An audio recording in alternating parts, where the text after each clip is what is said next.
Özünü dəyişdirməyə çalışma. İlk öncə sinir sistemini təhlükəsiz hiss elətdir. Hər birinizi əvvəlcə salamlayıram. YouTube kanalıma xoş gəlmisiniz.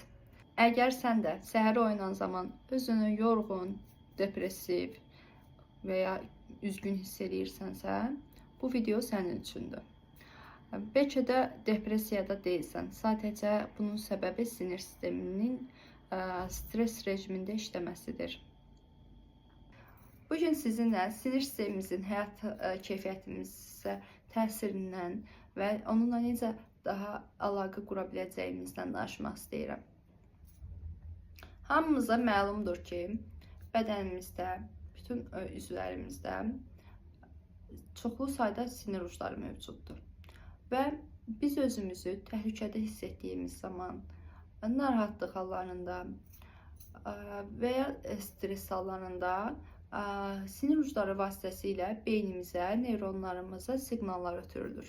Və bədənimiz, sinir sistemimiz bu siqnallara reaksiyalar şəklində özünü göstərir. Məsələn, hər hansı bir donma halı ola bilər, hər hansısa bir ağrı halı ola bilər, hər hansı bir qaşıntı, bədənimizdə müəyyən nahiyədə baş verən qaşıntı sinir sistemimizin təsiri nəticəsində ola bilər. Bizə bir siqnal ola bilər. Yaxşı, bəs sinir sistemimiz necə işləyir? Sinir sistemimizin iki cür işləyir. Birincisi stres rejimində işləyir, ikincisi sakitləşdirici rejimdə işləyir. Buna sempatik və ya parasempatik sinir sistemi də deyilir. Stres rejimində dediyim kimi bədən özünü təhlükədə hiss etdiyi zaman, güvəndə hiss etmədiyi zaman, hər hansı bir narahatlıq hallarında və ya stres zamanı bədənimiz döyüş, qaç, don reaksiyalarını verir. Sakitlik rejimində isə biz özümüzü daha mərkəzdə, güvəndə, burada və özümüzü özgüvənli hiss etdiyimiz hallarda sinir sistemimiz bərpa, istirahət, həzm etmə funksiyalarını yerinə yetirir. Təbii ki, biz daha çox istəyirik həyatımızda sinir sistemimizi sakit rejimə gətirək, daha çox sakit rejimdə özümüzü hiss edək. Bunun üçün nələr edə bilərik bəs? Necə daha çox sinir sistemimizdən əlaqə qura bilərik? Deməli, sinir sistemimizə ən sürətli təsir edən yol nəfəsdir. Nəfəs almaq hər birimiz üçün çox vacibdir. Amma necə nəfəs almaq? Bu da önəmlidir. Birincisi, yavaş nəfəs almaq və daha uzun nəfəs vermək sinir sistemimizi daha güvəndə hiss elətdirir. Təhlükə yoxdur hissini verir. Məsələn, praktika olaraq nəfəs alarkən 4-ə sayırıq, daha sonra nəfəsi verərkən isə 6 və ya 8-ə qədər sayırıq. Başqa bir praktika 4-4-4 texnikasıdır. Nəfəs alarkən 4-ə sayırıq, nəfəsimizi tuturuq 4-ə qədər sayırıq və yenidən nəfəsi verərkən 4-ə sayırıq. Yəni 4 saniyədə nəfəs alırıq, 4 saniyədə nəfəsimizi saxlayırıq və 4 saniyədə nəfəsimizi veririk.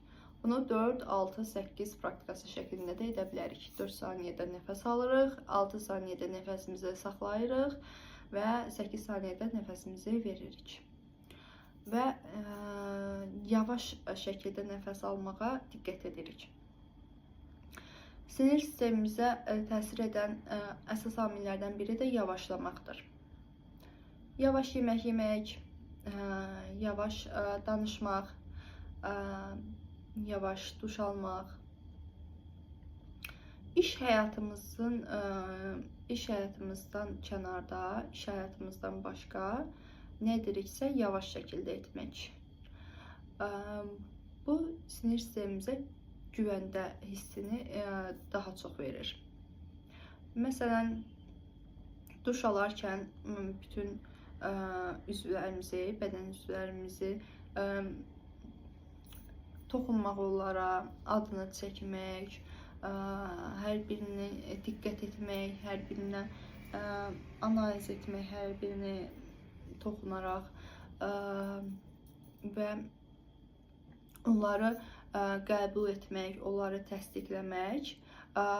Bunlar həm bizim sinir sistemimiz üçün önəmlidir, həm də özgüvənimiz üçün, öz sevgimiz üçün önəmlidir.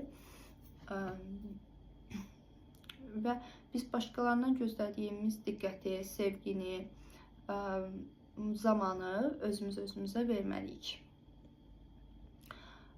Və sinir sistemimizin həyat keyfiyyətimizə təsiri bu bir faktdır ki, sizinlə bölüşmək istəyirəm ki, birbaşa əlaqəlidir. Əgər bizim sinir sistemimizin fəaliyyəti nə qədər yaxşıdırsa, nə qədər daha çox sakit rejimdə fəaliyyət göstərirsə, həyat keyfiyyətimiz də o qədər yüksəkdir. Həyat keyfiyyəti yüksək olan insanlara biz baxsaq, nəzər yetirsək, onların təşvişli olmadığını, qaçaqaçda olmadığını, anda qalaraq daha yavaş hərəkət edərək, həzm edərək daha çox yaşadıqlarını görərik və ətraf daha çox bu şəkildə ətrafında baş verənləri duyduğunu, hiss etdiyini və daha çox insanların, dünyanın ehtiyaclarını hiss edə bildiklərini görə bilərik. Bu da gətirib çıxarır ki, bizim həyat keyfiyyətimiz yüksək olsun. Daha sonra sinir sistemimizi əlaqəmizi necə qura bilərik? Gözlər vasitəsilə. Bayaq danışdıq donma reaksiyasından. Bəzən hər hansı bir söz, hər hansı bir hərəkət, hər hansı bir hadisədən sonra bədən donma reaksiyası şəklində özünü göstərə bilər. Sinir sistemimiz donma reaksiyasını göstərə bilər. Bu zaman gözlər vasitəsilə ətrafa yavaş-yavaş baxmağa başlamaq, sağa-sola baxmaq sinir sistemimizi aktivləşdirir, fəaliyyətini yaxşılaşdırır. Daha sonra daha yaxşı olar ki, ətrafdakı 5 əşyanın adını, ilk gözün görən 5 əşyanın adını səsləndirmək. Bu, bir nöqtəyə donub qalmamağı və mərkəzə qayıtmağı və sinir sistemimizi sakitləşdirməyi, onunla daha çox əlaqə qurmağımızı təmin edir. Daha sonra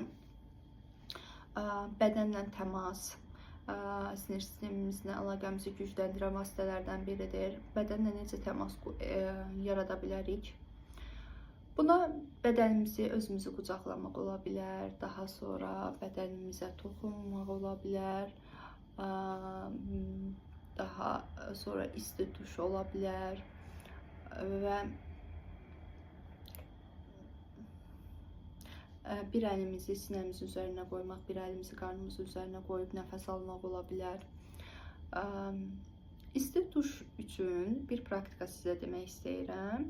Əgər özünüzü yüklənmiş, sinir sisteminizi yüklənmiş hiss edirsinizsə və ya bədəninizdə cüzi ağrılar hiss edirsinizsə, ağır bir dəsmalı götürürük. Onu əvvəlcə isti suda, qaynar suda demək isladırıq. Daha sonra onu bütün bədənimizi örtəcək şəkildə örtürük və duşun altına otururuq.